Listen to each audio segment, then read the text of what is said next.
I have here a plant that I bought as a rooted cutting, and put it in a pot, and it's grown this much this summer in spite of the heat.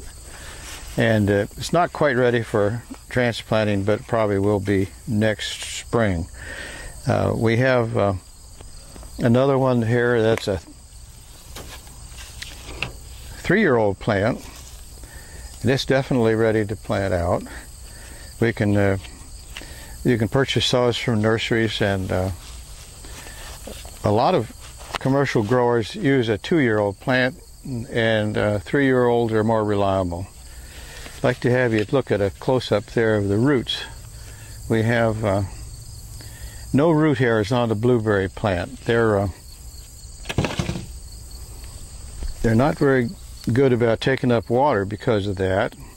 You can see these little tiny little brown roots. That's it for as far as the rooting system of the blueberry. They're also very shallow rooted. The high bush blueberry that we're growing here is natural to the swamp.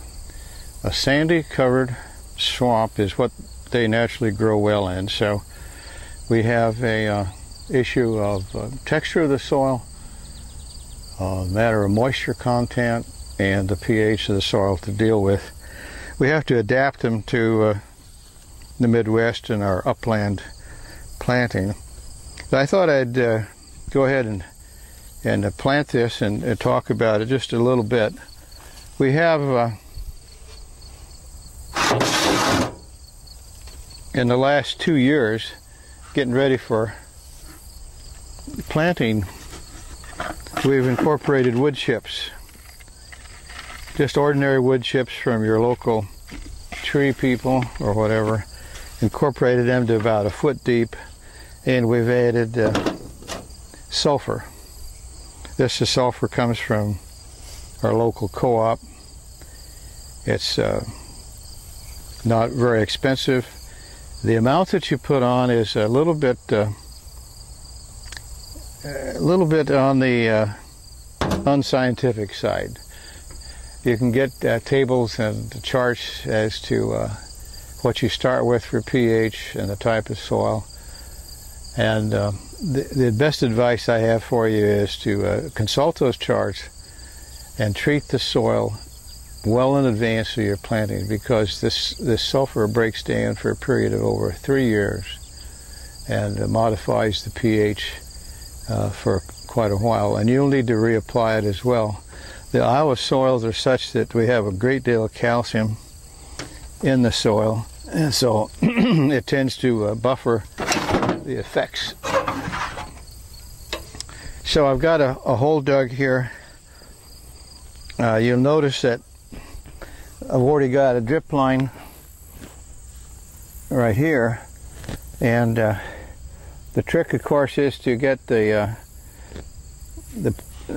plant in there about the same level as you expect it to have grown in the nursery, and so that's going to be pretty close. By the time we're done, we'll have that all covered up. For the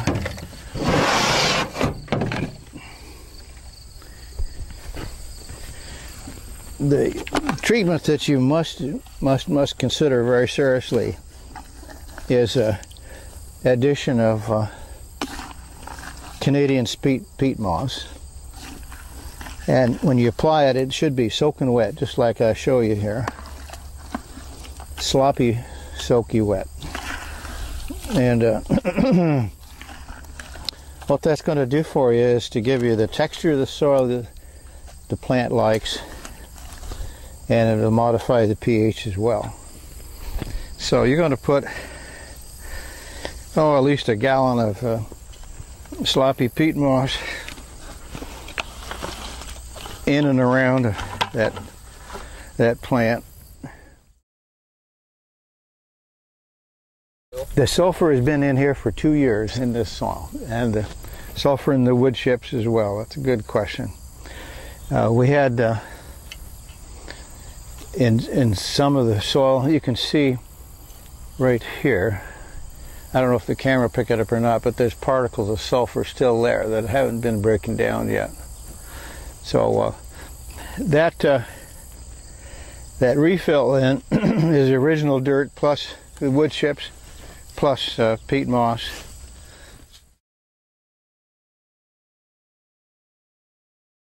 I would wait at least a year, actually.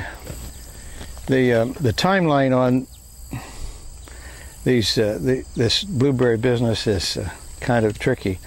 I've been in a hurry and tried to hurry up the process in the past and had miserable results from it because of the fact that the pH and the texture of the soil, etc., were not well balanced before I started planting. And the ones that I had planted the same day on other soil that had been prepared years in advance, just took off really well. And so what we'll do now is to water that real good. And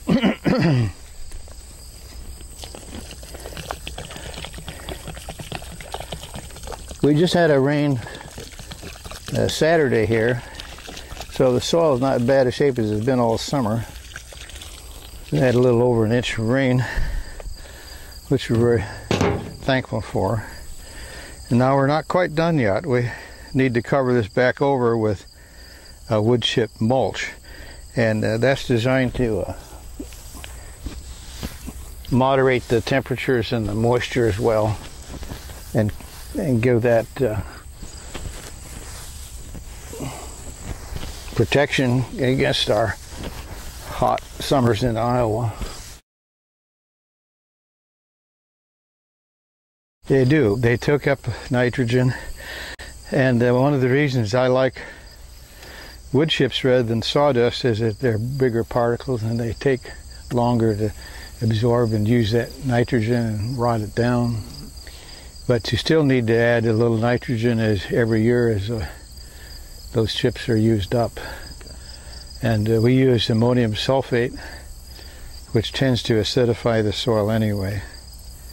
So that's a look at the other plants in these rows like this have variable results. Some of them are drying here and there, but for the most part they've made it through with just the drip irrigation and a very, very bad summer. But we do have a tensiometer in the soil to keep track of the soil moisture, and we try to keep that pretty good shape and to keep up with it.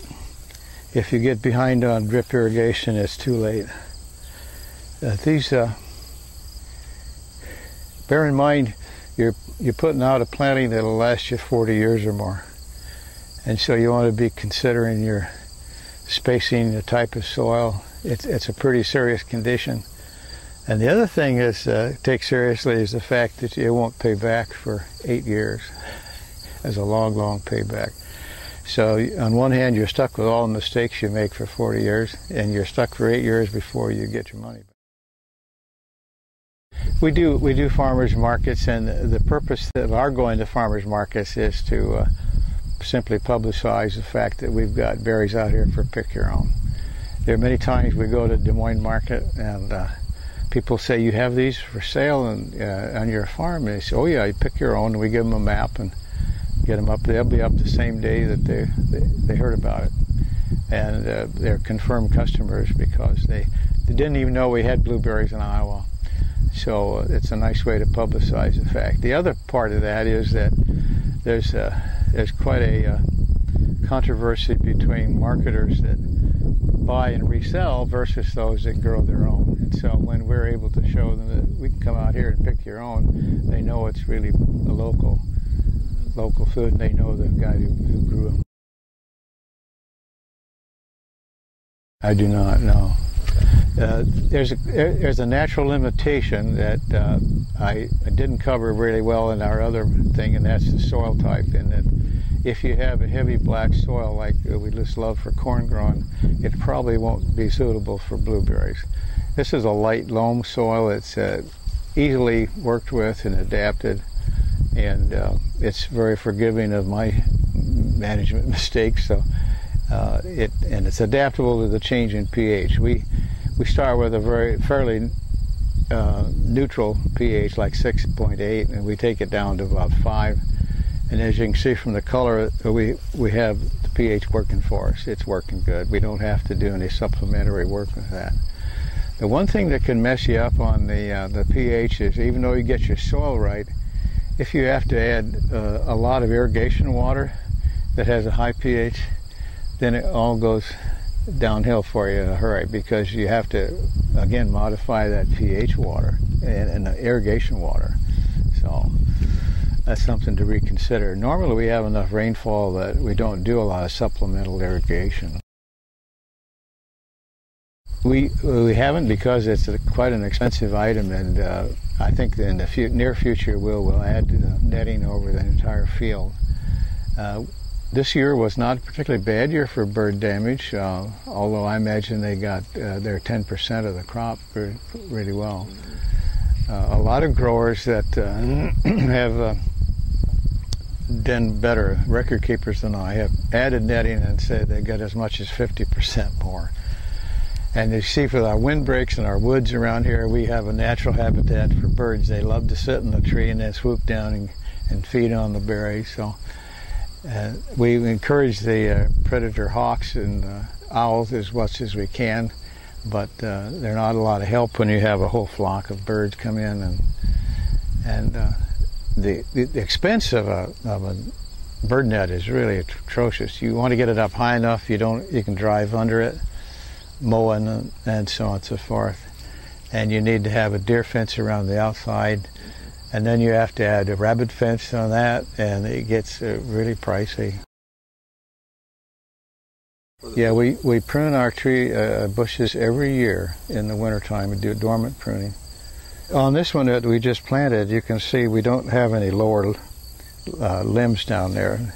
The rabbits are going to take them next winter anyway, and it's tough to get people to bend down and pick a blueberry down close to the ground. So what we're trying to do is get these blueberries up waist high so we can pick them easily.